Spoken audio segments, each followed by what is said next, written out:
Assalamualaikum warahmatullahi wabarakatuh. Saya Sinta Esterlita Karyani, NIM 1951040021 dari kelas PBSIC 2019 akan membacakan sebuah cerpen yang berjudul Alasan Yadi Maryadi Membenci Biru, karya Oktabri. Terakhir ku ingat, bola matanya yang semerah saga mengerjap sebelum berpaling untuk membuka pintu ruko yang digedor tanpa ampun. Setelah itu, semuanya gelap dan ingatanku berlanjut di sini, di atas ranjang rawat di sebuah rumah sakit. Di sisiku ada pemuda yang tinggal di ruko seberang, bersisian dengan ibunya yang menatapku sengit. Tidak ada tanda-tanda kehadiran Yadi. Maryadi, lelaki 3 bulan belakangan berstatus sebagai suami. 5 hari yang lalu, aku dan pemuda itu bertukar nomor ponsel dari atas atap ruko masing-masing. Dia satu-satunya orang di kota kecil ini yang bersedia menjadi temanku. Maksudku, benar-benar teman dan tidak keberatan mendengarkan curhatanku tentang suamiku. Namun, beberapa menit sebelum aku dipukuli, ibunya mengadukan kedekatan kami pada suamiku. Yadi sedang duduk di atas singgasananya dan tubuh serta kepalaku berada di bawah, lebih tepatnya di bawah telapak kakinya. Rasa nyeri merambat semakin dalam setiap helaan nafas yang kucuri susah payah. Selain perselingkuhanku, suamiku ternyata juga mempermasalahkan rambutku yang kini pendek dan tidak lagi berwarna hitam alami. Biru cih, ejeknya sambil menyemburkan ludah pada rambutku. Suara-suara ribut di sisi luar pintu membuat Yadi terpaksa meninggalkan singgasananya. Mata kami bertemu sesaat sebelum dia menjadikan kepalaku sebagai pijakan untuk berdiri. Tidak ada rasa sakit, hanya terdengar suara berderak, lalu aku direngkuh gelap. Berdasarkan cerita Nabiru, pemuda itu, begitu pintu ruko dibuka, Yadi Maryadi serta merta menyerbu dan berusaha mendaratkan pukulan padanya. Namun Nabiru lebih dahulu memutar tubuhnya dan memberikan tendangan yang telak menghantam rusuk suamiku. Lelaki tua itu tersungkur dan terbatuk-batuk di lantai. Tetangga sebelah ruko yang sudah bosan mengurung diri di rumah saja selama beberapa minggu merasa diberi hiburan. Mereka seketika berkerumun, mengabaikan perintah untuk menjaga jarak aman antara satu dan yang lainnya. Mereka diam saja tanpa menatap Nabiru yang melarikanku ke rumah sakit terdekat. Suamiku hanya terkapar di lantai ruko dan tidak melakukan apa-apa. Kejadian itu segera menjadi buah bibir, melompat cepat seperti virus dari warga satu ke warga yang lain. Segera menjadi topik terhangat di lingkungan kami. Sialnya, yang menjadi sorotan bukan kelakuan keji si tua bangka itu, tetapi hubunganku dan Nabiru yang dianggap sudah melewati batas. Dalam cerita mereka, aku adalah perempuan tak tahu diri dan Nabiru perusak rumah tangga. Yadi Maryadi pantas marah, ia suami yang sah dan berhak untuk memberikan peringatan pada istrinya yang mengserong. Kata seorang perempuan asing yang mengintip ke ruang rawatku bersama beberapa temannya. Lihat, mereka malah berasik masuk di sini. Kasihan betul si Yadi. Dari ibunya Nabiru, kedengar Yadi tetap berdagang seperti biasanya seolah tidak terjadi apa-apa padaku dan rumah tangga kami. Ratusan orang silih berganti mendatangi toko untuk berbelanja barang kebutuhan rumah tangga padanya. Kian hari kian ramai. Yadi Maryadi mendongengkan ulang pada setiap orang yang bertanya perihal kebenaran kabar burung yang beredar. Mungkin memang salahku menikahi perempuan yang terlalu muda. Untuk selanjutnya, mungkin aku akan lebih berhati-hati, kata Yadi Maryadi pada salah satu tetangga. Tidak pernah ada yang mempertanyakan arti dari untuk selanjutnya yang diucapkan oleh Yadi. Bagi mereka, perempuan sepertiku mungkin memang pantas untuk diperlakukan seperti sampah. Yadi Maryadi, penduduk asli kota kecil ini, menikah dengan Nur, perempuan yang dipilihkan oleh orang tuanya, dan dikaruniai 2 anak perempuan. Ia tidak serta-merta menjadi pedagang sukses yang meniagakan kelontong dan kebutuhan rumah tangga lain. Mulanya ia bekerja sebagai pegawai di toko kelontong lain.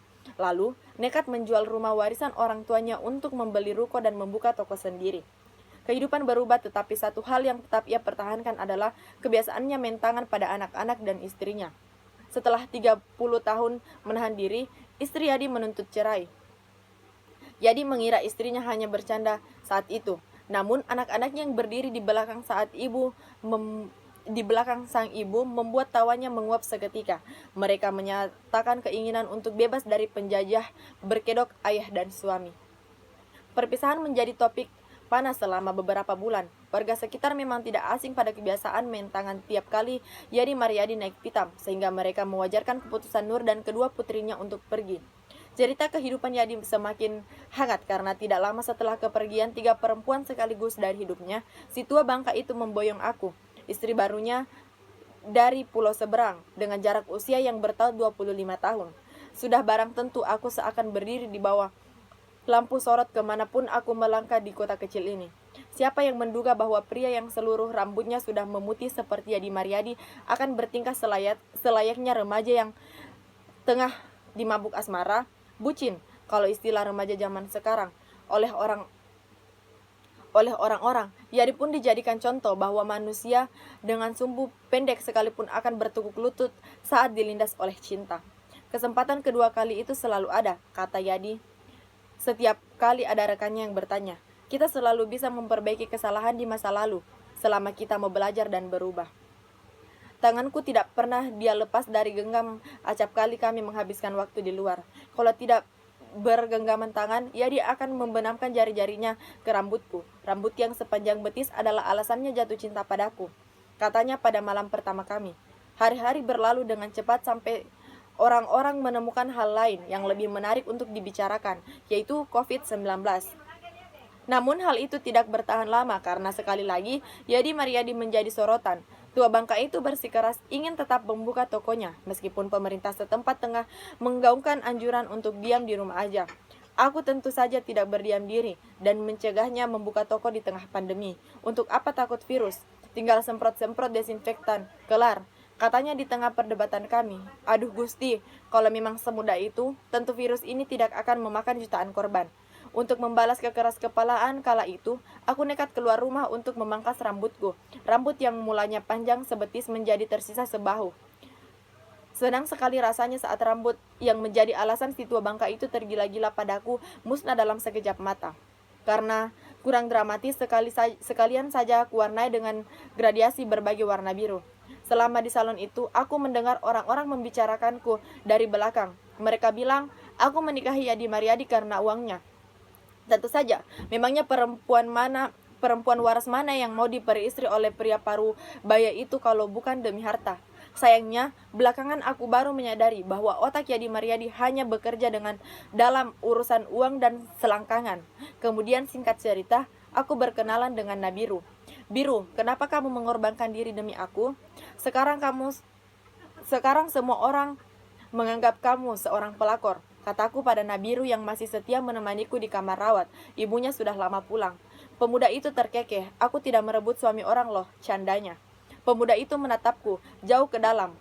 Ayah meninggalkan aku dan bunda karena istri orang. Sekarang aku juga dianggap merebut istri orang. Jadi terserah orang mau bilang apa. Yang penting kamu selamat. Aku tidak sanggup membayangkan apa yang akan terjadi padamu kalau seandainya kemarin aku diam saja. Setelah beberapa hari dirawat, aku diperbolehkan pulang.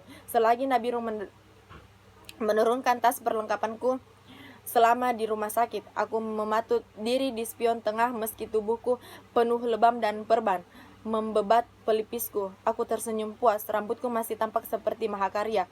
Warna birunya benar-benar menyala dari atas hingga ke ujung-ujungnya. Kini aku memahaminya. Ucapan suamiku malam itu, dia bukan hanya membenci warna rambutku, tetapi juga lelaki yang menyelamatkanku.